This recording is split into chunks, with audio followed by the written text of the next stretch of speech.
Olá pessoal, tudo bem? Chegando aí ao nosso último vídeo pré-Copa do Mundo, né? O último vídeo em que eu vou falar de alguma histórias acerca da Copa do Mundo antes que comece o evento. Próximo dia 20 de novembro vai ter início a Copa. Devo fazer pelo menos mais um aí durante a Copa do Mundo, mas esse é o último aí. Então fica para você essa playlist, são 14 vídeos ao todo, contando de histórias das Copas do Mundo, hora de alguma edição específica, hora fazendo um apanhado da seleção brasileira, de outras seleções, ao longo da história das Copas. Então, são vários vídeos ali que podem te interessar, alguma curiosidade, alguma situação que você imagina ser de uma certa forma, de repente pode ser diferente. E hoje eu quero falar, como vocês veem no título, qual foi a Copa que a seleção brasileira deveria ter vencido, que é uma das Copas que ela não venceu, que ela deveria ter vencido. Então, duas coisas precisam ser explicadas aqui antes de responder a essa questão, tentar responder essa questão. A primeira delas é que, como eu já disse muitas vezes, no imaginário do brasileiro médio, o Brasil venceu 5 Copas do Mundo e deixou de vencer outras 16. Essas 16 que não foram vencidas têm razões e explicações, todas elas, desde 1930 até 2018, vai haver sempre alguma explicação. E essas explicações elas vão residir em dois fatores essencialmente. Ou alguma teoria da conspiração, que tirou o título do Brasil porque já tinha ganhado muito, porque não podia ganhar tantos em sequência, etc, etc, etc. Ou alguma individualização, alguma culpabilidade, algum bode expiatório, quase que literalmente falando, para que aquele título não tivesse acontecido. Então, se não fosse por esse complô ou por um erro individual, uma falha individual grotesca, as 16 outras Copas somariam-se às 5 e cada Copa do Mundo seria uma luta do Brasil para manter-se como o único campeão da história. Parece exagero, mas não deixa de ser verdade o pensamento de muitas pessoas assim. Agora, tirando do médio, aquele que se aprofunda um pouco mais, né? Não com muito aprofundamento, mas que se vale de algumas histórias aqui e ali, 4 Copas do Mundo vão ser consideradas praticamente como unanimidade aí para os brasileiros, como deveria ter vencido.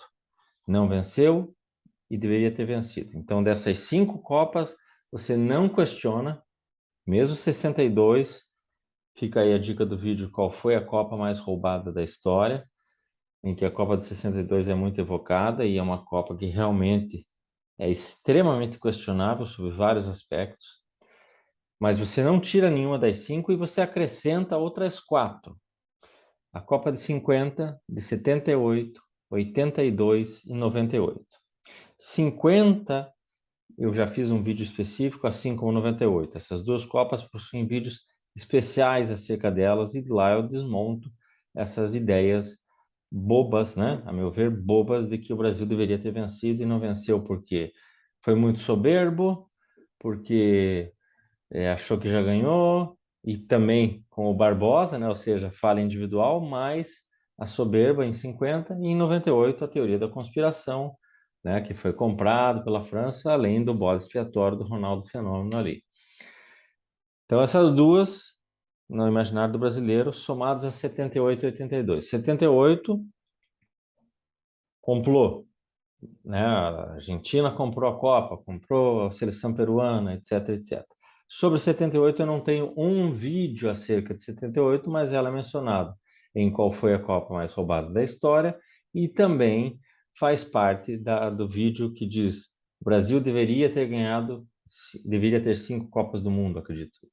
Merecia ou deveria ter 5 Copas do Mundo. Esses vídeos todos que eu for mencionando, eles vão aparecer aí na lista para vocês e de todo modo eles também fazem parte da playlist. 78, eu explico que sim, há muitas suspensões e há muitos indícios de que houve sim jogadores da seleção peruana que foram, vamos colocar aí, comprados ou que entregaram aquela partida, mas da parte da seleção brasileira não há nenhum exame. Inclusive foi criado o termo campeão moral, saiu invicto, coisas que foram somadas às suspeições da Argentina, do jogo Argentina-Peru, uma ideia de que o Brasil era franco favorito e deveria ter ganhado, e só não ganhou por conta disso. Mas eu explico naquele vídeo as várias interferências que teve, né, da parte da CBF, da época, inclusive com o regime militar, deixando de fora jogadores importantíssimos já na ida e alguns durante a Copa do Mundo. E, portanto, o Brasil não fez por onde, em nenhum momento daquela Copa, nem mesmo venceu a Argentina no jogo, no confronto que tiveram, não fez por onde, em nenhum momento, sagrar-se campeão, não fez por merecer aquele título. Sobra 82, em que todos nós concordamos, e eu já afirmei nisso em outros vídeos, tratar-se de uma das melhores seleções brasileiras de todos os tempos. Na minha opinião, a terceira melhor seleção, como time, como equipe, é a de 82, atrás de 1958, a melhor, e 70, a segunda melhor, na minha visão. Portanto, sim, é uma seleção que merecia ter vencido, do ponto de vista estético, do ponto de vista coletivo, o que apresenta e como aquele futebol, assim como outras tantas seleções ao longo da história, merecia ter vencido, sim. Mas não e jamais pelo que aconteceu na Copa, pela derrota dela, não há nada, nenhum elemento que diga que não, o Brasil foi prejudicado, o Brasil ganhou aquela partida merecidamente e foi uma situação totalmente atípica que tirou aquele título. Não, o Brasil foi derrotado clara e objetivamente pela seleção italiana, que praticou um tipo de futebol ao qual a seleção de 82 não estava habituado de enfrentar, tanto de não ter feito mais jogos contra as seleções que jogavam daquela maneira, como com o fato de que se impunha normalmente e naturalmente com o seu time e os outros ficavam acuados e aí era uma questão apenas de tempo, né, para que a vitória acontecesse. A Itália não jogou um futebol defensivo na retranca, chutando por uma bola. Inclusive, o primeiro gol da Itália, se vocês observarem, nasce de uma jogada coletiva maravilhosa, digna, por exemplo, do gol de 70, né, contra a mesma Itália na final, o gol do Carlos Alberto. Mas também temos ali duas coisas, né, o erro individual do Cerezo, crucificado, e também a quem se apegue por último e por fim ao pênalti não marcado. Fato, de verdade, realmente, um erro de arbitragem, a camisa do Zico chega a ser rasgada. Mas, repito, de modo algum, esse erro de arbitragem pode ser colocado como choque diante do fato de que a Itália venceu por 3-2 com todos os méritos. Então, não é marcasse o pênalti ia ser gol, certamente, e, portanto, o Brasil iria se classificar. Não, o jogo mostrou que a Itália tinha cartas na manga e soube utilizá-las. Portanto, nenhuma dessas quatro Copas é a Copa que o Brasil deveria ter ganhado, das que não venceu, a que deveria ter ganhado. Vou falar, portanto, de um torneio muito específico, uma história que poucos conhecem, poucos entendem, que é, na verdade, o começo da demonstração de que o Brasil realmente viria a ser, se não o país do futebol, termo do qual eu discordo, mas que há razões para que seja assim conhecido, e seria pelo menos o país com o maior número de jogadores, o maior número de times ao longo de todos os tempos de primeiro nível. Falo, portanto, da Copa do Mundo de 1938, acontecida na França. Antes é importante lembrar o seguinte, eu já falei, repito sempre toda vez que eu falo acerca das Copas. As primeiras quatro Copas do Mundo, 30, 34, 38 e 50 no Brasil, fazem parte de uma, na verdade, pré-história das Copas. Muitas coisas ainda estavam engatinhando no futebol mundial, na situação do mundo, né? 38 a 50 você tem dois momentos em que não há Copas do Mundo, justamente porque estávamos na Guerra Mundial, saindo da Guerra Mundial. Portanto, muitas coisas ainda estavam se estabelecendo. 54 até 1970, você tem aquilo que se entende por Era de Ouro das Copas e do futebol mundial. 74 a 94 faz parte ali do que a gente pode entender as Copas da idade, vamos dizer assim, da idade moderna, né? E 98 até a última Copa 2018, o que seria o contemporâneo. Neste ano, agora, no Catar, em 2022, nós estamos iniciando uma nova era de Copas do Mundo, com maior inchaço de seleções, com concessões aí a calendário, as novas tecnologias que foram sendo introduzidas aí com vigor a partir de 2010, mas com mais intensidade nos últimos anos. Então, estamos inaugurando uma nova era. Portanto, a quinta era das Copas do Mundo começa nesta Copa do Catar.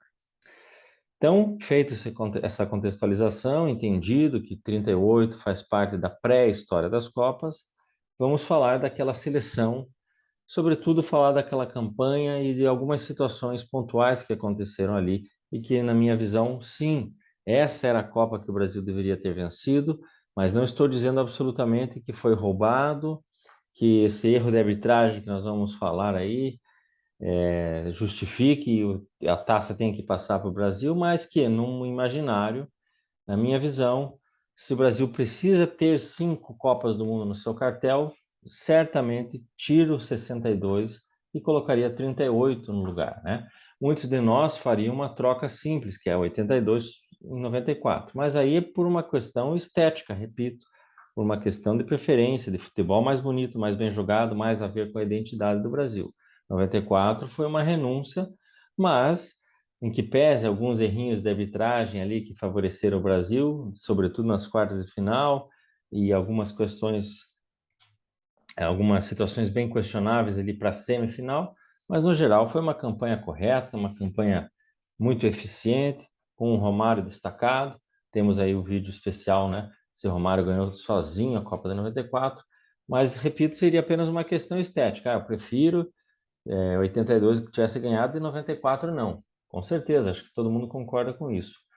Mas 62 foi uma Copa em que o Brasil não merecia absolutamente ter ganhado e que teve muitas situações de bastidores que culminaram no título da seleção. Então, sendo justo, 58 ok, 70 perfeitamente, 94 também muito eficiente e 2002 também inquestionável sob o ponto de vista do que foi apresentado. É uma Copa com vários erros de arbitragem, favorecendo o Brasil, mas também um trio de ataque como aquele, muito especial aquela seleção, enfim. Portanto, eu faria pessoalmente uma troca, 62-38. Se é para manter o Brasil com 5 títulos, eu faria essa troca. E explico aqui por quê. Notadamente, 2 grandes nomes: Domingos da Guia, zagueiro, e Leônidas da Silva, atacante.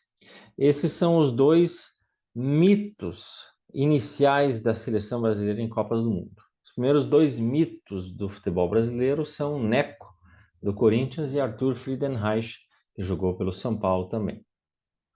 Foram os grandes caras das primeiras Copas Américas, artilheiraços, ícones nos seus clubes, verdadeiros craques ao seu tempo.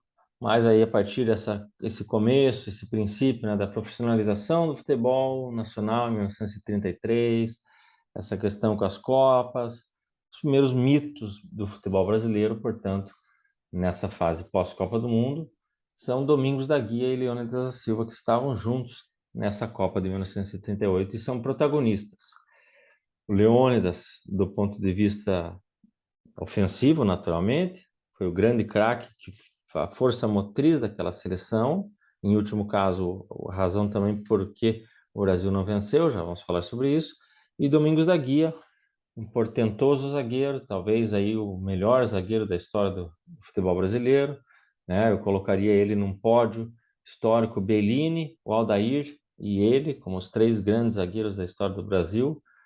Um homem de classe, né? O divino, antes do seu filho Ademir da Guia, já tínhamos ali o divino mestre Domingos da Guia, e infelizmente ele acabou sendo a razão pela qual o Brasil não venceu aquela Copa, mas não por culpa dele, sim, ele foi, infelizmente, o fato que aconteceu e culminou nas derrotas, na eliminação da seleção brasileira. Havia muita diferença nos formatos, né? Você não tinha grupos e vai se classificando aqui e ali, eram formatos já como se fosse oitavas de final, e o Brasil estreia diante da Polônia. Uma Copa que foi muito estranha, se você for observar, porque você tinha 16 seleções classificadas, ou inicialmente participariam dessa Copa, das quais 13 eram europeias, né? As outras 3 não europeias era Cuba, que seria hoje CONCACAF, o Brasil, né, como Conmebol, e a Indonésia, né? A Indonésia representando a Ásia, digamos assim. Então você já vê como a coisa era diferente, né? Você ter uma Copa do Mundo com 13 seleções europeias e as outras 3 não europeias, 2 delas absolutamente insignificantes para a história do futebol, tem algo errado.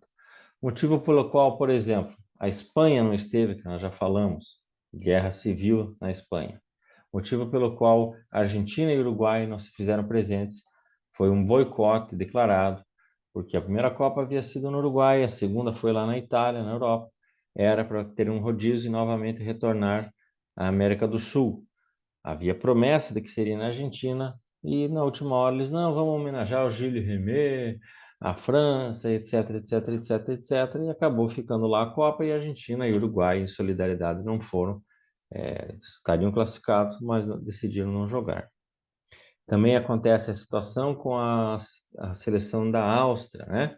Que havia se classificado, estava lá, mas foi o período em que o Hitler anexou a Áustria, trouxe para a Alemanha, motivo pelo qual também a seleção da Alemanha tem um desempenho ruim nesta Copa, talvez um dos piores desempenhos ou um dos poucos desempenhos ruins da história da Alemanha foi nesta Copa, justamente porque forçando atletas da Áustria a tornarem-se alemães e, portanto, a defenderem a seleção da Alemanha, naturalmente que eles não aceitaram, não quiseram que isso acontecesse. A Alemanha acaba eliminada pela Suíça num jogo extra. E tem ainda a Inglaterra, né, que tinha muitas situações e vai valer um vídeo especial, provavelmente já durante o início da Copa eu vou fazer um vídeo especial acerca da Inglaterra. Muita gente tem apontado-a como favorita para essa edição de 2022, então eu vou falar acerca da Inglaterra, assim como eu fiz da Espanha, né? E também do Brasil e da Alemanha. Fica aí a sugestão para você ver também a história da Alemanha nas Copas. Está no vídeo. O Brasil é o único a participar de todas as Copas. E da Espanha, né? A Espanha é uma seleção fraca em Copas do Mundo, também outro vídeo especial. Então, feito todo esse introito acerca da Copa de 38, chegamos lá ao desempenho per se da seleção brasileira. Aliás, a Áustria, né, portanto, ela estava classificada, ela foi limada. Então, das 16 seleções ficaram 15, a Suécia classificou-se em WO. O Brasil estreia diante da Polônia. Então, a regra, pessoal, não existia pênaltis, não tinha disputa por pênaltis, a regra era muito simples. Jogos já são eliminatórios, em caso de empate, prorrogação de 30 minutos. Em caso de insistência nesse empate, na prorrogação, jogo extra. Era assim que funcionava, uma quantidade física, né, enorme era disposta nesses jogos, e aí você vê aqueles placares elásticos, você vai vendo a quantidade de lesões e por aí vai, né? O Brasil vence a estreia contra a Polônia por 6-5, 4-4 no tempo normal e 2-1 na prorrogação. Desses 6 gols marcados pela seleção brasileira, 3 deles foram anotados por Leônidas da Silva. Então era um jogador extremamente diferente. Esse é um dos grandes jogos, talvez o melhor jogo a rigor dessa Copa de 38 foi Polônia e Brasil. E é um jogo histórico, é um jogo recontado aí várias vezes no sentido de espetáculo do futebol, tá? Então o Brasil se classifica no dia 5 de junho de 1938 diante da Polônia com esse desempenho espetacular, sobretudo do Leônidas. Classificado, o Brasil enfrenta a Tchecoslováquia. E aí acontece um empate 1-1. Mas esse jogo que aconteceu, eu não vou me lembrar agora se era qual era a cidade, me foge agora, mas vai estar na descrição para vocês o nome da cidade, porque ficou conhecido como a Batalha de, e aí o nome da cidade que me foge agora. Deu 1-1, mas foi um jogo violentíssimo, com 2 brasileiros expulsos e um tcheco expulso. E não apenas isso, né? Jogadores realmente machucados, vários atletas, tanto do Brasil quanto da Tchecoslováquia, precisaram ser substituídos, né? Ou ser retirados de campo. Então, terminaram com jogadores a menos, todos os dois, alguns expulsos, outros machucados. Teve o jogador da Tchecoslováquia que teve braço quebrado, inclusive, imaginem a situação. E o jogo termina 1-1, de modo que eles têm que repetir esse jogo 2 dias depois, no dia 10 de junho, 1-1. Dia 12 de junho, repetem o confronto. Nesse confronto novo, o Brasil vence por 2-1. Leônidas da Silva, novamente, faz os 2 gols. Parênteses, o crédito hoje é dado para um outro atleta, me foge o nome dele também aqui no momento, mas o gol foi originalmente acreditado para o Leônidas e continuou creditado ao Leônidas ao longo de 70 anos. Somente em 2006 a FIFA fez uma retificação e passou esse gol, o primeiro gol, para o outro jogador e tirando o do Leônidas. De modo que o Leônidas, que havia anotado 8 gols nesta Copa do Mundo, e eu cresci sabendo que ele tinha 8 gols, passei a ver que ele tinha 7 gols, né? E o Ronaldo Fenômeno, lá em 2002, marcou 8 gols, foi, portanto, o primeiro brasileiro desde Ademir de Menezes, que em 50 marcou 9 gols, mas o Ronaldo marca 8 gols, igualando ou superando, no caso, Leônidas da Silva, com gols numa mesma Copa. Curiosamente, também o Ronaldo recebendo um gol que originalmente não foi acreditado a ele. No jogo contra a Costa Rica foi dado o gol contra, que foi um gol contra, e no dia seguinte o Brasil fez um protesto lá, pediu, e o gol foi dado para o Ronaldo Fenômeno. Então, quis a história é isso, que o Ronaldo tinha igualado o Leônidas em 2002 através de uma retificação da FIFA, e na Copa seguinte o Leônidas não apenas deixou de estar igual ao Ronaldo, ele perdeu um gol nessa Copa de 1938. Então ele soma ao todo 8 gols, 1 em 34 mais 7 em 38. Mas reparem que os gols da seleção todos passavam por ele, eram dele, essencialmente. Mas aí acontece uma situação curiosa. O Brasil classificado, portanto, para a semifinal, né? Oitavas, quartas, classifica-se para a semifinal enfrentar a Itália, que era a atual campeã do mundo, já com o regime do fascismo imperando. Falei das Copas mais roubadas da história, a Copa de 34, que tem muitas situações envoltas ali. Mas 38 eles chegam pela primeira vez, o campeão não precisa participar das eliminatórias, chega ali para enfrentar o Brasil. Essa situação que aconteceu contra a Tchecoslováquia, que fez Leônidas, entre outros tantos, se lesionarem, se machucarem, levaram o técnico da seleção brasileira a ter a brilhante ideia, a magnífica ideia de poupar o Leônidas da Silva para esse jogo contra a Itália. Assim, mas poxa, ele jogou dia 10, jogou dia 12 e esse jogo já era no dia 14. Sim, mas nós estamos numa outra época, uma época em que os jogadores praticamente tinham como um habitué jogar dia sim, dia não. E aí não é uma questão de, devia ter colocado, porque aí o Brasil ia ganhar de 5-0. Mas você despende do teu melhor jogador para ser poupado, porque na cabeça do técnico, para ele jogar a final. Foi essa justamente a justificativa do nosso técnico. Não, Leônidas, vamos poupá-lo, vamos entrar com um time assim assado, vamos tentar ganhar, e aí o Leônidas joga a final, joga bem, joga recuperado e vai arrebentar na final.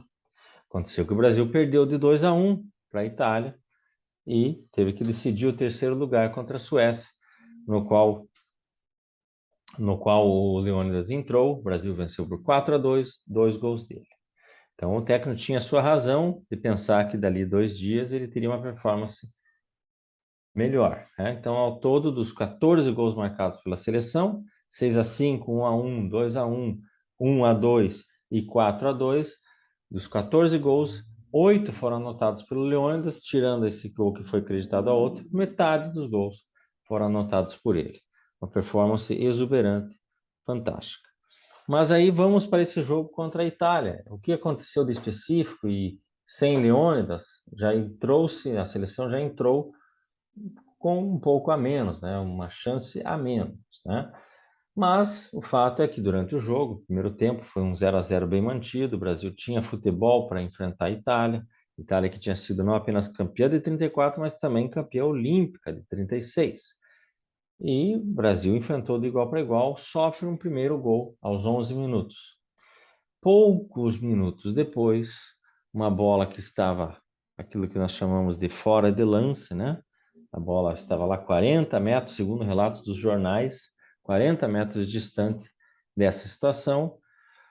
Um dos atacantes italianos, Silvio Piola, aquele provocador clássico, aquele que fala palavrões, que dá aquela bordoada, que pisa na hora de subir e dá aquela pisadinha no outro, cai com o braço aberto, entre outras coisas, provocando, e o Domingos da Guia, nosso classudo defensor, aguentou até onde pôde. Mais ou menos, vamos fazer uma comparação com o Zidane e Materazzi em 2006, né? A bola estava lá do outro lado, e o que o juiz fez lá em 2006, né, sendo avisado, etc., foi expulsar o Zidane, né?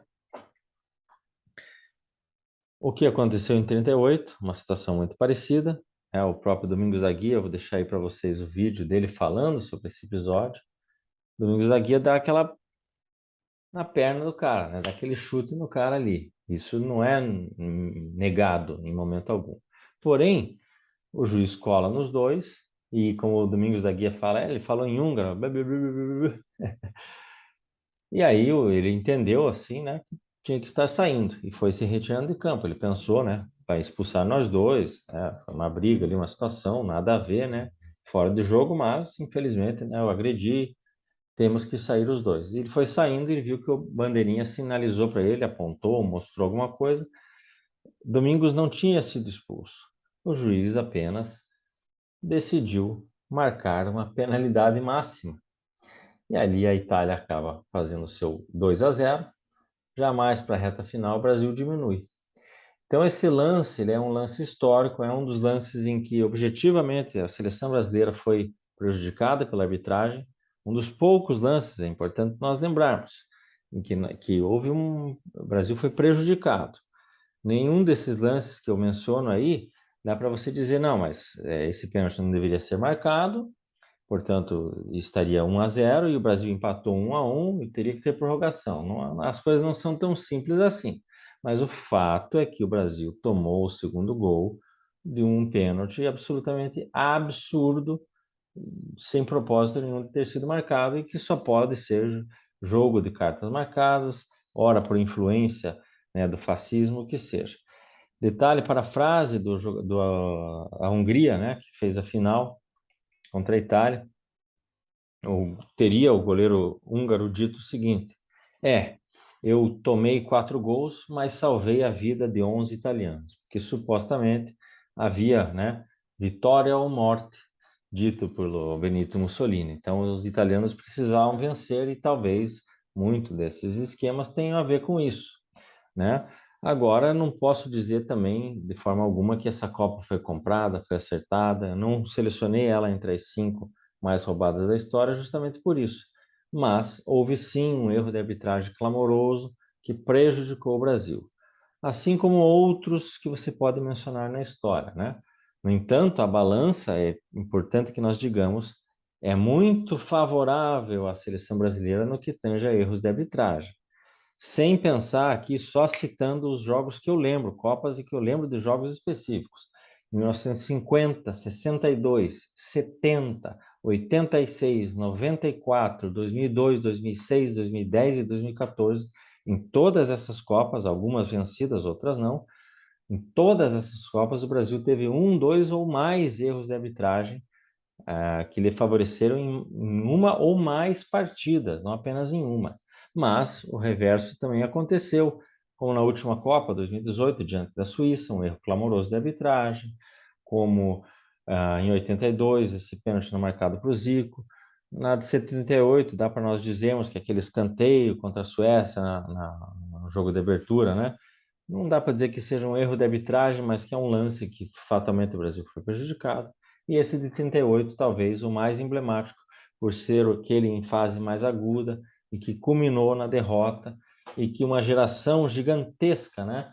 A primeira grande geração após a profissionalização do futebol, primeira vez que 30 e 34, 30 você tinha lá a briga das federações estaduais, 34 foi alguns ficaram de fora em 38, pela primeira vez mostrando ao mundo a qualidade, e as próprias crônicas da época remontam para isso, que individualmente nenhuma seleção naquela Copa apresentou um futebol melhor do que o do Brasil. Porém, carecia, e salvo engano, até hoje carece de identidade coletiva de futebol. Nós tivemos grandes momentos, seleções específicas que apresentaram um futebol coletivo vistoso.